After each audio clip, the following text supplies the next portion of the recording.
Hello everyone, welcome to TSAT Group 1 classes.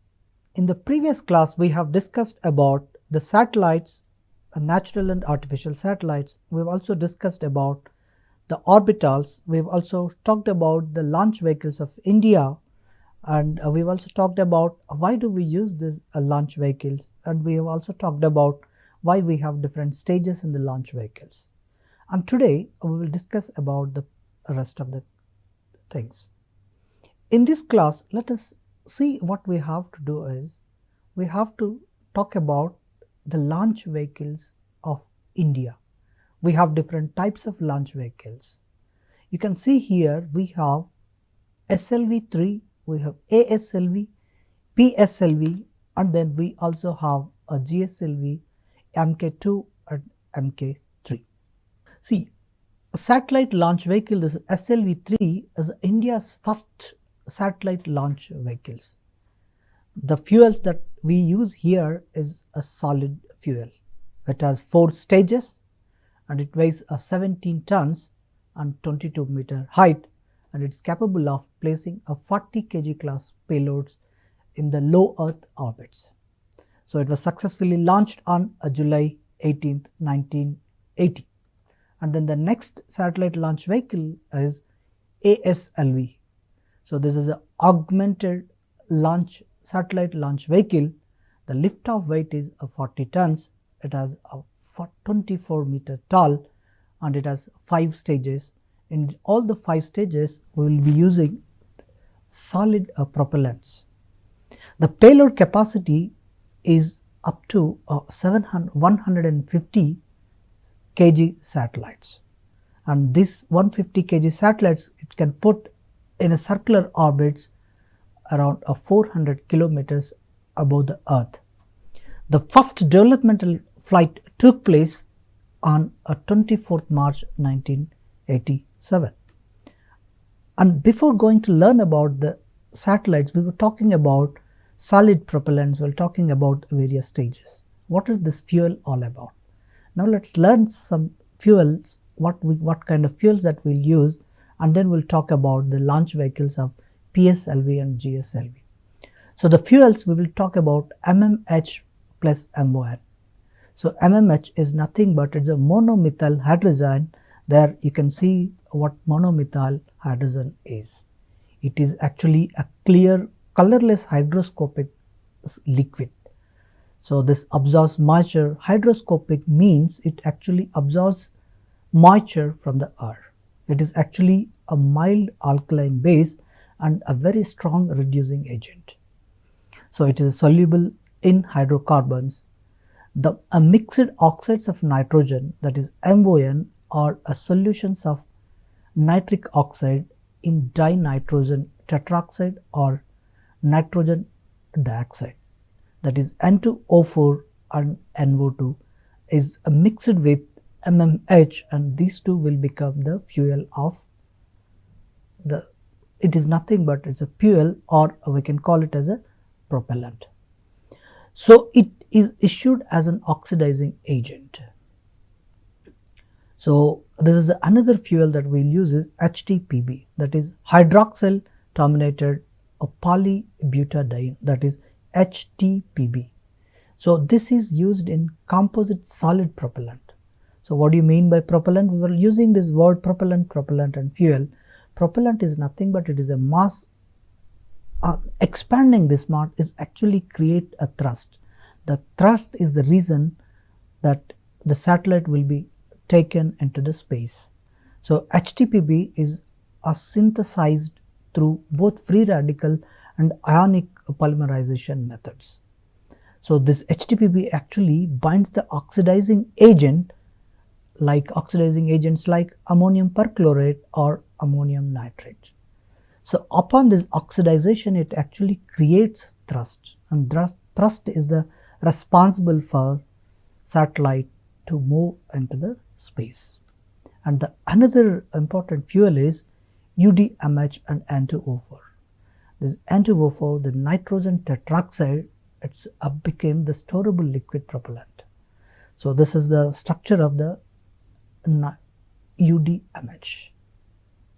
So this UDMH is nothing but unsymmetrical dimethyl hydrazine. Dimethyl means this is a one methyl and this is another methyl. These two, we have two methyl, that's why it is called a dimethyl, and this is a hydrazine. So this is another hypergolic rocket fuel ingredient. It's often used as a bipropellant in combination with an oxidizer, that is a nitrogen tetroxide. So UDMH plus nitrogen tetroxide, this N2O4, is the fuel. And now let us move on to another one, that is a methane and liquid oxygen, that is LOX, liquid oxygen. Liquid oxygen and methane engines, or this is a liquid oxidizer and methane, these are the engines. This LOX is currently regarded as a worldwide, in the worldwide, as a propellant combination for future rocket propelled vehicles, because they are future rocket engines, fuels. It is because methane is abundantly available in the nature, and also methane is synthesized using water and carbon dioxide in space. See, this carbon dioxide is a global warming agent. If we can capture the carbon dioxide from the environment, it actually, we have a double advantages with this. So we will be reducing our carbon dioxide in the atmosphere, and also we will be using this carbon dioxide to synthesize methane. That's why this methane and liquid oxygen is a future fuel. And apart from this, this is actually a very low cost in nature. Since it is a low cost, and also it is used in reusable engines. Most of these reusable engines are using this methane and liquid oxygen. See, in India, we have also tested this liquid oxygen methane engine technology, was demonstrated in October 2020.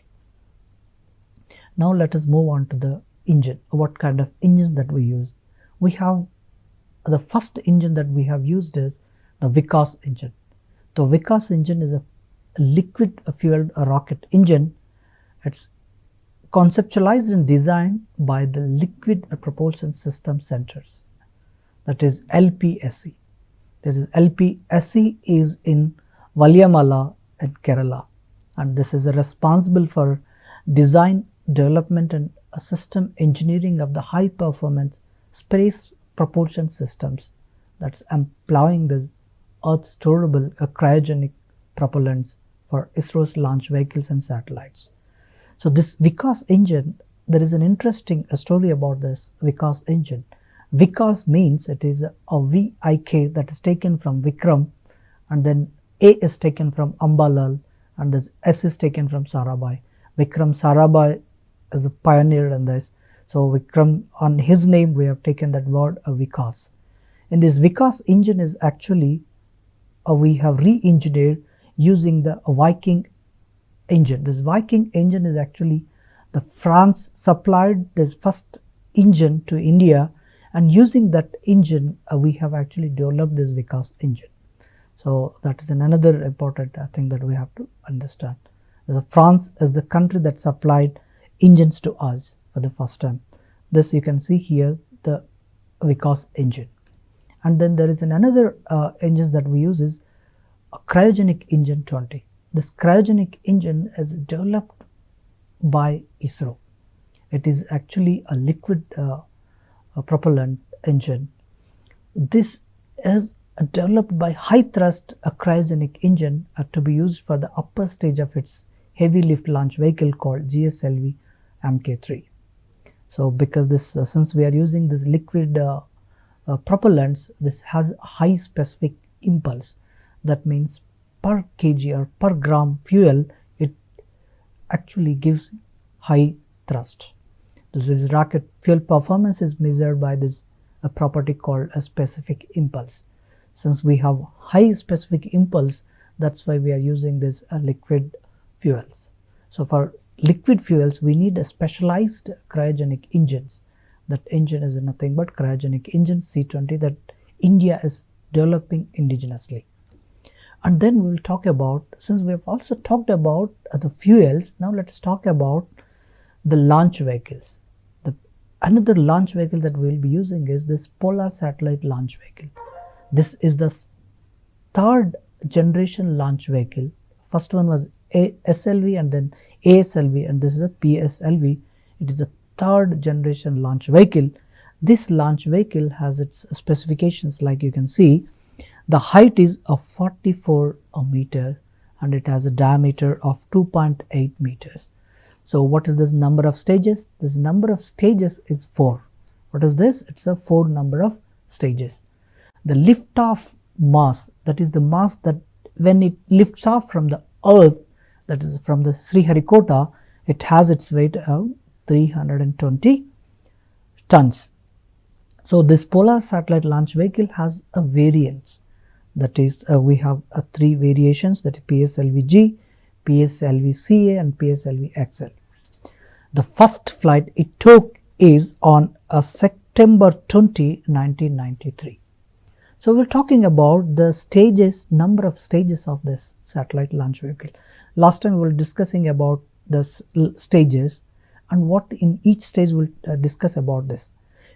This is a PS4, that is a 4th stage. 4th stage has a liquid fuel. What it is? It is a liquid fuel. What is this liquid fuel is? The liquid fuel is MMH and MON, and it produces the maximum thrust is a 7.2 into 2 kilonewtons. And the next stage is a 3rd stage. See, 4th stage means it is the uppermost stage. This is the last stage of that launch vehicle. And the PSLV PS3, that is the 3rd stage, uses a solid fuels. So what is the solid fuel? That solid fuel that is used is HTPB. So what is the maximum thrust is this 240 newtons. So another 2nd stage is a liquid fuel, and what is the liquid fuel? Liquid fuel is this UDMH N2O4, and it actually have 799 kilonewtons. And the 1st stage is again a solid fuel that uses HTPB. HTPB, apart from this has a strap-on motors which produces 719 kilonewtons. So what this satellite actually keeps? Satellite actually puts this Polar Satellite Launch Vehicle puts satellites on the orbits, right? So what are those orbits? It actually puts satellites in SSPO, that is solar sun synchronous polar orbit, that is SSPO, and GSO, geosynchronous orbit, and this LEO, that is low Earth orbit. That is another one is GTO, that we have all discussed about all these things in the previous class. GTO is a geostationary transfer orbit, and this HEO is nothing but high Earth orbits, and also it is used for lunar orbits. Lunar orbits means the orbits, the Chandrayaan one, we have used this. And now let us talk about another satellite launch vehicle, that is GSLV Mark III. This is the latest one. GSLV is nothing but it has its height of 43.43 meters. So what is the diameter of this is 4 meters, which means what a 4 meter diameter means, it is the diameter of this. This is a 4 meters, and what is the height of this? This is the height that it would be around 43.43 meters. So that you can actually see this. This is a satellite launch vehicle, so which has a 4 meters, and then this, and then there is another one is heat shield, that is of 5 meter diameter. That's payload fairing. Okay, and this has 3 stages. So what is the lift-off mass? Lift-off mass is 640 tons. So what are those 3 stages? This 3 stages is the cryogenic upper stage. Cryogenic upper stage is the one, this is the last stage. this actually uses a liquid propellant, a liquid fuel. Instead of fuel, we always generally call a propellants. So this has a 28 tons fuel. That fuel is nothing but liquid oxygen and liquid hydrogen. And the next stage, that is the second stage, is a solid rocket boosters. We have two boosters. These two boosters will have S-200 solid rocket boosters. This actually uses solid propellants. The solid propellants, so what is a solid propellant? This is HTPB, and it uses 205 tons of HTPB. And the next stage, that is the first stage, that it is a core stage, that we also call it as core stage. This core stage is a liquid propellant is used in this core stage, and 110 tons of UDMH plus N2O4 used as a propellant. So these are the various stages, and we have types of the propellant, that is fuel, and then we have also used what kind of fuel that we'll use in each stage. And then where do we use this GSLV? GSLV used to put the satellite in this orbit, that is GTO or LEO.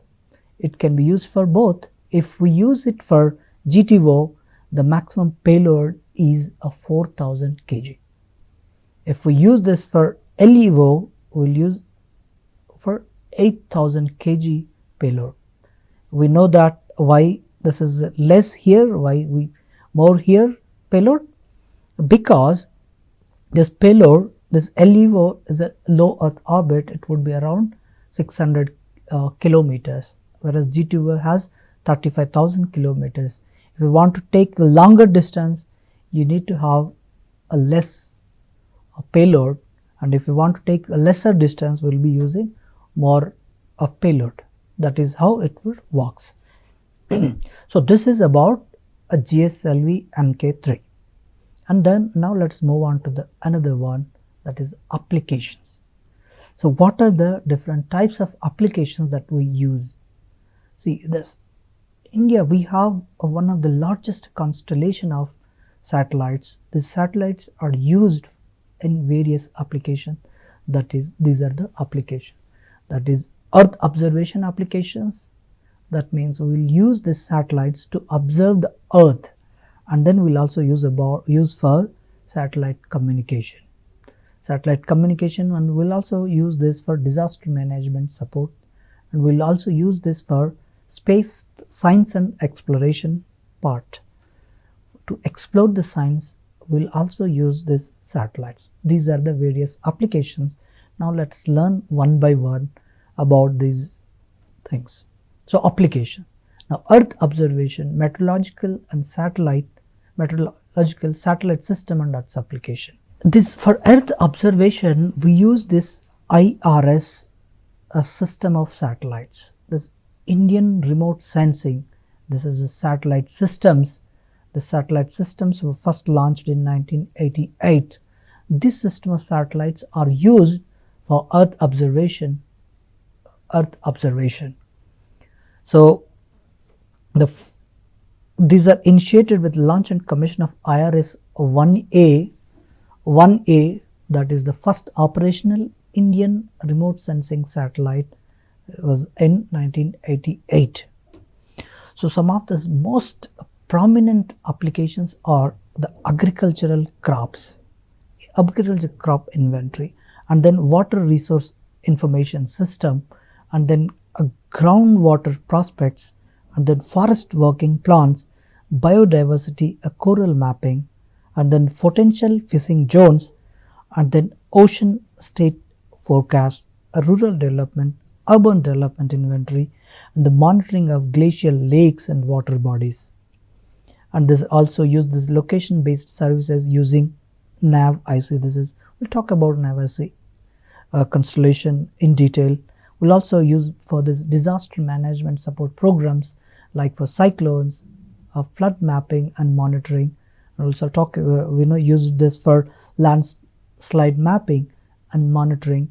And we'll also used in agriculture, drought, forest fires, earthquakes, and extreme weather monitoring and experimental forecasts and so on. These are location based services that we will use. You can see here, I would like to talk about this IRS data here, the growth progression of this wheat crops monitor using this time series of IRS data. You can see that in the mid-November the picture is like this, and the early December the picture is like this, and the early January the picture is like this, and the mid-February the picture is like that, and the mid-March the picture is like this. Based on the analysis of these pictures, we will actually forecast what kind of wheat crops are grown, or what kind of how much production we might get based on the historical data, and the analysis of these images will come to a conclusion that how much agriculture crop produce can be produced, and what are the water resources information like groundwater, what would be the groundwater, whether the groundwater is depleting or not. So how much is depleting, and if the groundwater increases, how much the groundwater is increases. All these things actually forecasted and given a proper information using this kind of pictures. And you can see here, for one more example here is, this is actually about the weather forecast. So weather forecast is actually based on the pictures that are generated using these satellites. You can see this a thematic information. Based on this information, they will forecast the cyclones, they forecast the kind of wind speed. Based on the wind speed, when the cyclone is going to come, and what is the destruction it is going to takes place. So all this information is given based on the inputs taken from the satellites. So this is, and another important thing is, what are the satellites that are in service about this Earth observation. So these are the various satellites that are in service for Earth observation itself. That is a Cartosat, Cartosat 2A, a radar imaging satellite, that is RISAT-2, OceanSat-2, and the ResearchSat-2, and Megatropics, and the Cartosat 2B satellites with Argos, that is, and Altica, that is SARAL, and this Cartosat 2 satellite series, and SCATSat-1, a ResearchSat 2A, Microsat-1, HISIS, and then EMISAT, a RISAT-2B, Cartosat 3, a RISAT-2B-R1, and EOS-01, EOS-03, and 04. These are the satellites that are in service as of now. You can see here, this is another important application that we'll use. We'll take the pictures of this Earth if you want to see what kind of minerals are there, what kind of geology are there. Based on these things, this is the image that you can check this. Based on the image information, that they are actually taking what kind of minerals are there on this. Okay, there's a quartzite, a limestone, and then a shale gas, and then quartzite. These are the various minerals that are present. Because these various minerals are present, the image is actually different for different minerals. Based on the analysis of these images, we will actually figure out what kind of minerals are there in a particular region. And now let's move on to another one. This is application, that is a meteorological satellite that are in service for meteorological satellites. The INSAT 3D and INSAT 3DR are the meteorological satellites that are in service as of now. So what are the future Earth observation satellites and meteorological satellites that we are going to launch in the near future? So these are the satellites EOS-5, EOS-6, 7, 8, and the ResourceSat 3 and 3A, and the ResourceSat 3S, and the ResourceSat 3S or 3SA, and NISAR, HRSat, and INSAT 3DS. These are the future satellites for Earth observation and meteorological missions. Now let's move on to another application, that is satellite communication. The satellite communication, this INSAT series of satellites are used for satellite communication. This SATCOM and the recent 𝗪-𝗚𝚬 constellation of satellites in various areas of national development and tele-education, telemedicine are standing in this. The television, DTS broadcasting, DSNG and VSAT are the unit capabilities in terms of the coverage and outreach of these type of satellite, these communication satellites. These INSAT satellites are used in all these things. Apart from this, we will also use this for village resource center and disaster management systems. We will be using this INSAT series of satellites. So INSAT series of satellites are used for communication satellites. So SATCOM will also talk about the 𝗪-𝗚𝚬 constellation in detail now.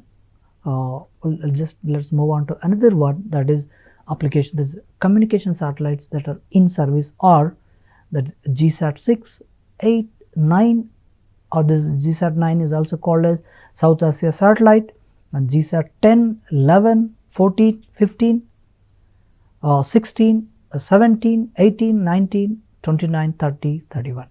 So what are the future communication missions of this satellite? That is CMS-03, GSAT-22, GSAT-23 and CMS-02, CMS-04, that is also called as IDR-SS1 and IDR-SS2 and GSAT-32. These are the future missions of ISRO when it comes to the INSAT series, that is the communication satellites. So this navigation satellite, I'll just cut that. So far we have talked about the different types of launch vehicles, India's launch vehicles, and we also talked about the fuels that are used in the launch vehicles. Apart from that, we also talked about applications of the satellite, that is Earth observation satellites and meteorological satellites. What are the meteorological applications that we have talked about? We also talked about INSAT, that is a communication satellite. Communication satellites are nothing but this is the INSAT series of satellites, and we also talked about communication satellites that in service, and we also talked about the Earth observation and meteorological satellites that are present in service, and also we talked about future communication missions of this. We also talked about the future missions of the Earth observation and meteorological satellites. So the next application is navigation systems. This navigation systems, that is a satellite navigation, that is also called SATNAV, is one of the main important programs of this department. There are two main components of this program. They are called GAGAN and navigation with Indian constellation, that is called NAVIC. These are the two important systems for this. So this GAGAN is nothing but the GPS aided geo-augmented navigation, that is the GAGAN. This system is developed by ISRO together with AAI, that is Airports Authority of India, to deploy and certify the operational SBAS, that is called satellite based augmentation system for the Indian flight communication region. So with the expansion capability to neighboring FIRs also. The flight information system, we use this GAGAN systems. So this GAGAN is presently operational with 3 signals in space. So from these 3 geo satellites, that is GSAT-8, GSAT-10 and GSAT-15 respectively. And this NAVIC-IC, this is an independent regional navigation satellite system developed and maintained by India itself.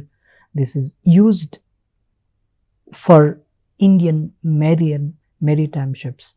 These Indian ships are using this navigation systems now, so that the ships will be used by this NAVIC satellites. This NAVIC satellites is providing 2 types of services, that is namely standard positioning system, that is SPS, and the restricted services, and this restricted services is used for military navy purposes, and this is expected to provide a position accuracy of better than 20 meters over the primary service area, and the timing accuracy that is better than 40 ns.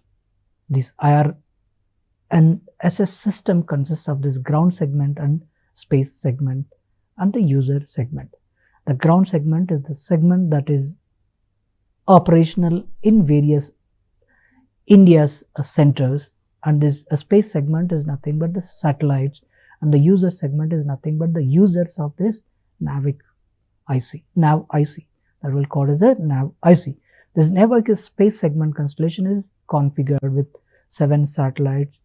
The 7 out of 7 satellites, 3 in geosynchronous orbit and 4 in inclined geosynchronous orbit, that is IGSO. And another application that is used is a space science and exploration purposes. In this space science and exploration, TSAT is the first mission study. It is used to study celestial sources in X-ray, optical and UV spectral band simultaneously. And there is another mission is Mars orbiter mission, that is MOM. This is the first interplanetary mission to planet, and it is to design and realize this spacecraft with the capability to perform earthbound maneuvers, and then the Martian transfer trajectory, and then the Mars orbit insertion phases, which means that when you send a satellite into the space, so within the space, within the Earth's influence, so we have to maneuver the satellites, we have to change the orbitals position. In order to do that all these things called earthbound maneuvers. Once you go out of the influence of the Earth's orbit, then it actually enters into the Martian transfer trajectory and then the Mars orbit insertion. These how to insert a satellite into the Martian orbit. These are the things that are performed in this MOM mission. So these, and apart from this, that the deep space related mission planning and communication management at a distance of nearly 400 million kilometers. So when you take the satellites into at a distance of 400 million kilometers, we need to have some sort of autonomous fault detection and recovery mechanisms also. So these technologies are performed and tested in this MOM mission. And the next application is a Chandrayaan-1. We all know that India's first mission to moon is Chandrayaan-1. This Chandrayaan-1, a spacecraft was orbiting around the moon at a height of 100 kilometers from the lunar surface. For chemical, mineral and photogeological mapping of the moon, we have sent these satellites. The spacecraft carried 11 scientific instruments built in India, USA, UK, Germany, Sweden and Bulgaria. And another application that we have with Chandrayaan-2, it will be advanced version of the previous Chandrayaan-1 mission to moon. So it is configured as a 2-module system comprising of an orbiter craft module and a lander craft module carrying the rover developed by ISRO itself. Another future missions is Gaganyaan. This Gaganyaan is for demonstration of human space flight with a crew of 3 astronauts to 400 kilometers. So this 400 kilometers is a LEO. So what kind of launch vehicle that we are going to use is GSLV Mark III. So this mission is to develop the capabilities of transporting humans to space and bring them back to Earth. So this is the objective of this mission. And another future mission is reusable launch vehicle. So reusable launch vehicle is nothing but it's a series of this mission, under this mission, a series of technology demonstration missions have been considered as a first step towards this realizing this two-stage to orbit a fully reusable vehicle. So what are these two stage? That is RLV-TD HEX-01, that is a reusable launch vehicle. This ISRO accomplished its maiden, that is first RLV-TD HEX-01 mission on May 23, 2016 from Satish Dhawan Space Center, Shar, and successfully demonstrated this critical technologies for this design and flight testing of these re-entry vehicles. However, it was a suborbital flight. That means this flight has not completed the full cycle of this orbit. You can see this is since it is not completed a full orbit, that's why it is called suborbital. You can see this orbit, it went up to here and then it came back like this, but it is not completed one full orbit. That's why it is called suborbital. So the major challenges of this orbit technology has been successfully accomplished by this. You can see this satellite has launched up to this and then it is brought back, and then we have got onto this Earth, and this we have technology, this technology we have used. And then the next one is this RSL learning experiment, that is LEX. This is one of the critical technologies to be demonstrated is approach and autonomous learning on the runway. Now to acquire this end-to-end RLV, so this is another technology that RSLV landing vehicles learning experiment. This will be used, it will take the satellites and the humans and then it will bring back, and this entire cycle would be completed with this technology. This is a RLV orbital re-entry experiment. These are the experiment that we are going to do, and once it is completed, the another mission that we are future mission is air breathing propulsion. This air breathing propulsion is nothing but the fuel that is used as a air itself. The air is taken and then air is also released. With the scramjet technology, this we will be using this air breathing propulsion. So with this we will be completing this space technology here itself. Thank you.